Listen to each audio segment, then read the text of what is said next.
네, 반갑습니다. 오늘도 이렇게 또 새벽 예배에 나오신 여러분들을 주님의 이름으로 환영합니다. 오늘 저희가 살펴볼 말씀은 출애굽기 15장 1절에서 21절까지 말씀인데요. 이제 매일 성경의 이 큐티 내용에 따라서 우리가 내일까지 출애굽기 15장에 대해서 함께 살펴보고자 합니다. 오늘은 말씀이 참 긴 말씀입니다. 이스라엘이 이제 홍해를 건너서 하나님의 그 일하심과 은혜에 대해서 1절부터 21절까지 길게 찬송하는 내용인데요. 오늘 우리는 이 긴 내용에 대해서 찬송의 이 말씀들을 하나씩 하나씩 살펴보기보다는 이스라엘이 왜 이 찬양을 드렸는지, 이스라엘이 어떤 심정을 가지고 이 찬양을 드렸는지에 대해서 함께 살펴보고자 합니다. 출애굽기 15장은 바다의 노래라고 하는 유명한 본문입니다. 그래서 이 본문은 이스라엘이 홍해를 건너고 나서 바로 그 다음에 하나님께 드렸던 노래인데요. 이때 이들의 심정은, 홍해를 막 건넜던 이들의 심정은 기쁨에 넘쳤었고, 그리고 자신들이 보았던 그 엄청난 광경에 대해서 하나님께 찬양하는 그런 내용을 가지고 있습니다. 근데 우리는 이 지점에서 사실 한 가지 의문이 드는데요. 이 출애굽기 15장에 나타난 이스라엘의 찬양은 사실 이스라엘이 출애굽을 하고 나서 처음으로 하나님께 드렸던 찬양입니다. 그 전에 기록들을 보더라도 이스라엘이 하나님께 찬양을 했다거나 하나님께 어떤 기쁨의 노래를 했다는 그런 기록들이 전혀 나타나지 않고 있습니다. 그렇다면 왜 이스라엘은 홍해를 건너고 나서야 하나님께 찬양을 드렸을까요? 왜 이스라엘은 출애굽을 한 그 다음에 바로 하나님께 찬양을 드렸던 것이 아니라 홍해를 건너고 나서야, 왜 이제서야 하나님께 찬양을 드렸을까요? 우리는 이 부분에 대해서 조금 살펴보고자 합니다. 제가 방금 전에 여러분들에게 드렸던 이 질문에 대한 힌트는 출애굽기 14장 31절에 힌트가 나와 있는데요. 함께 좀 찾아보면 좋을 것 같습니다. 출애굽기 14장 31절 말씀입니다. 이스라엘이 여호와께서 애굽 사람들에게 행하신 그 큰 능력을 보았으므로 백성이 여호와를 경외하며 여호와와 그의 종 모세를 믿었더라. 14장 31절은 이스라엘이 막 홍해를 건넜을 때의 상황을 묘사하고 있습니다. 그런데 지금 이스라엘이 뭐라고 이야기를 하고 있냐면, 이제서야 이스라엘이 여호와를 경외하고 여호와와 그의 종 모세를 믿었다고 했습니다. 이 말을 뒤집어서 이야기하자면 이스라엘은 지금까지 하나님을 경외하지도 않았고, 그리고 하나님과 모세를 믿지도 못했다는 것을 이 31절 말씀을 통해서 보여주고 있는 것입니다. 그러니까 이스라엘은 홍해를 건너고 나서야 진정으로 하나님을 경외했고, 진짜 하나님이 우리를 구원하신 분이시구나, 하나님께서 모세를 보내신 거였구나를 이제서야 믿게 되었다는 것입니다. 그렇다면 이스라엘은 왜 하나님에 대해서 신뢰하지 못했을까요? 이집트에서 10가지 재앙까지 보았고 하나님께서 이스라엘을 탈출까지 시켜줬는데 왜 하나님을 믿지 못했고 모세를 믿지 못했었던 것일까요? 그것은 이스라엘이 400년 동안 이집트에서 살면서 하나님을 이집트의 신들과 같이 보았기 때문입니다. 당시 이집트 종교에서는 그 신들은 굉장히 자의적이고 예측할 수 없고 변화무쌍하고 일관성이 없는 그런 신들이었습니다.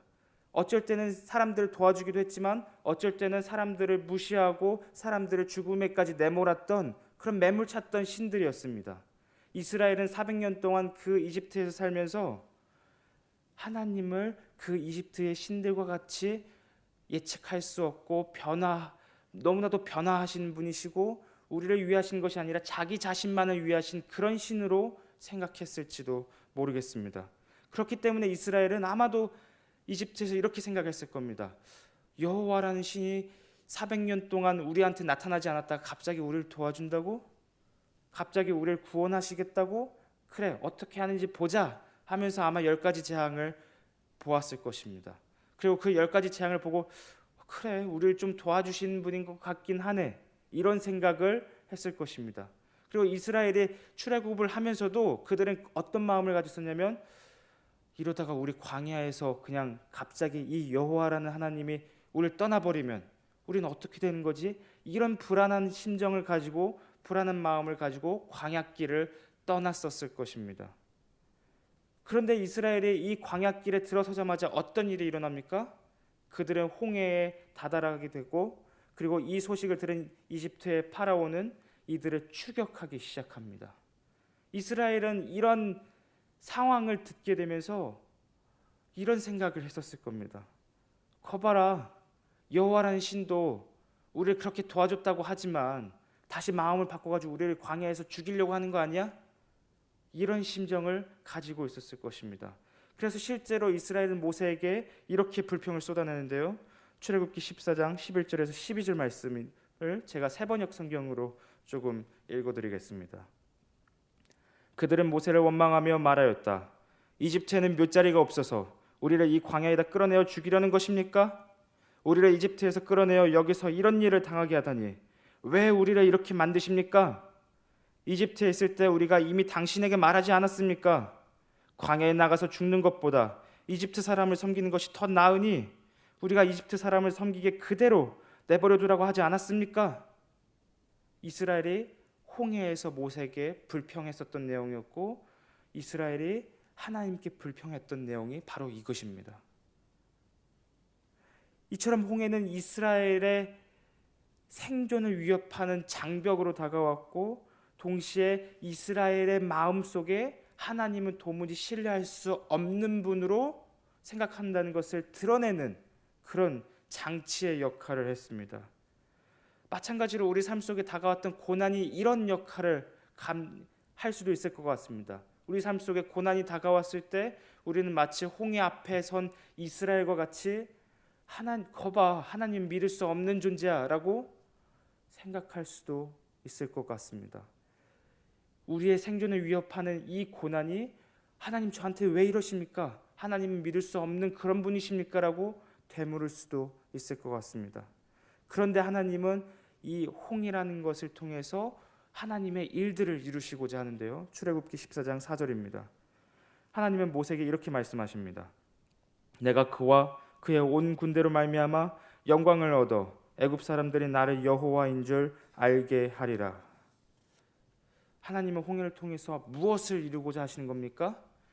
내가 여호와인 줄, 내가 고대 이집트의 그 신들과 같이 제멋대로이고 아주 자기 마음대로 하는 그런 신들이 아니라, 고대 근동 일반적인 신들이 아니라 나는 그들보다 다른 존재인 여호와인 것을 내가 이 홍해를 통해서 알게 하겠다라고 모세에게 말씀을 하십니다. 하나님께서는 우리 삶 속에 다가왔던 고난을 통해서 하나님이 누구이신지를 오히려 더 보여주시는 것을 우리가 이 장면을 통해서 볼 수가 있는 것입니다. 이스라엘은 이 고난과도 같은 홍해 사건을 통해서 그들의 400년 동안 가지고 있었던 신에 대한 인식을 근본적으로 바꾸기 시작합니다.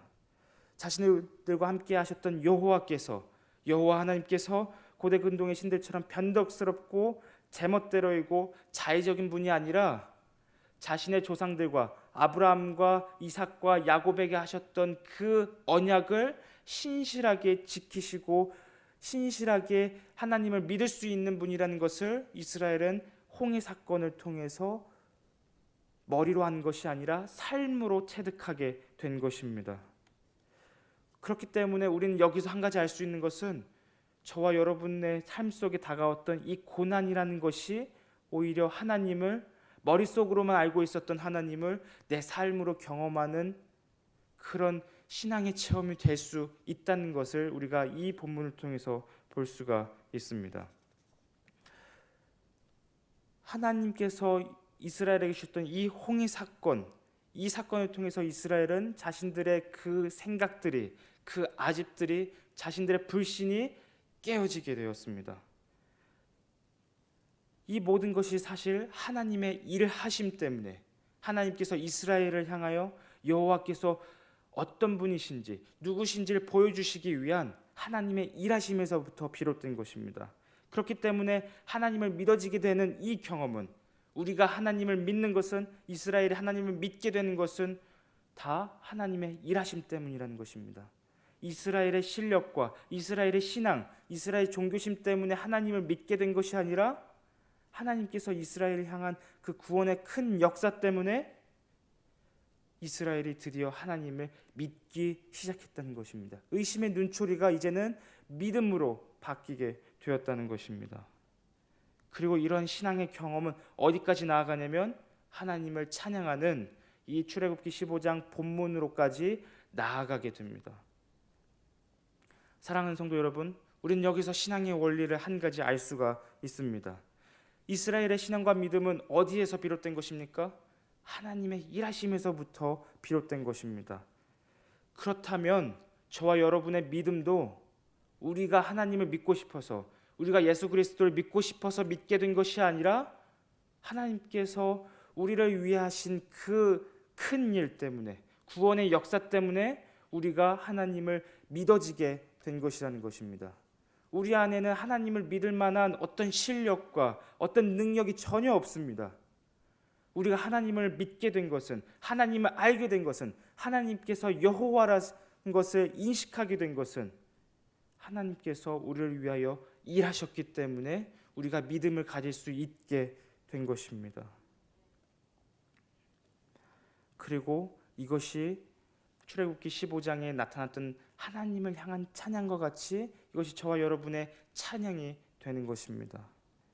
그래서 출애굽기 15장에 나타난 이 바다의 노래라는 본문은 신약 성경에서 다시 한번 불려지게 되는데요. 어디서 불려지게 되냐면 요한계시록 15장 2절에서 4절까지 말씀입니다. 함께 찾아볼까요? 요한계시록 15장 2절에서 4절까지 말씀입니다.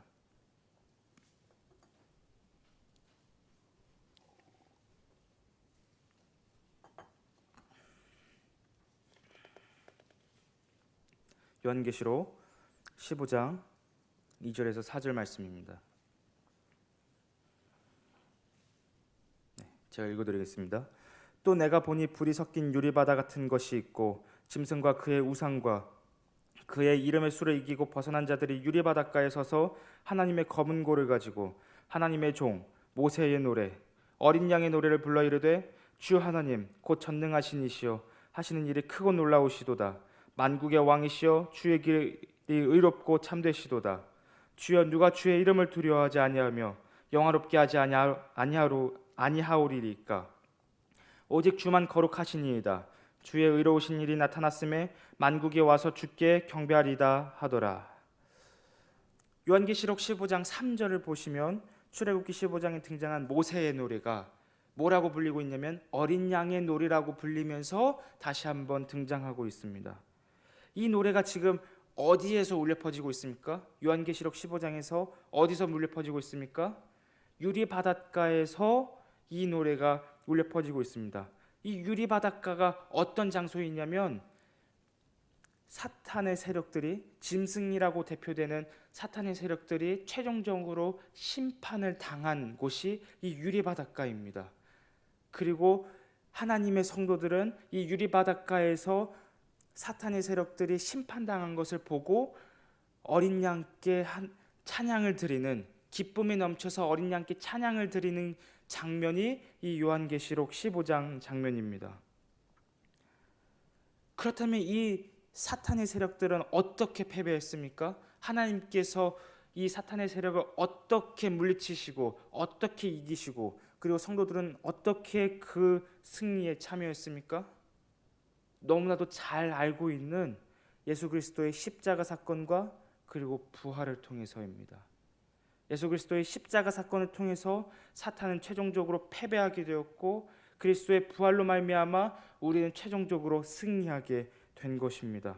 그렇기 때문에 이 요한계시록 15장에 나타난 어린 양의 노래를 부르는, 모세의 노래를 부르는 이 성도들은 누구냐면 바로 저와 여러분인 것입니다.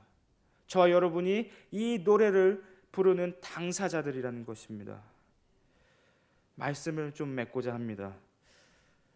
사랑하는 성도 여러분, 이스라엘은 이집트의 군대를 물리치신 하나님을 15장 1절에서 21절까지 길게 하나님을 찬양했습니다.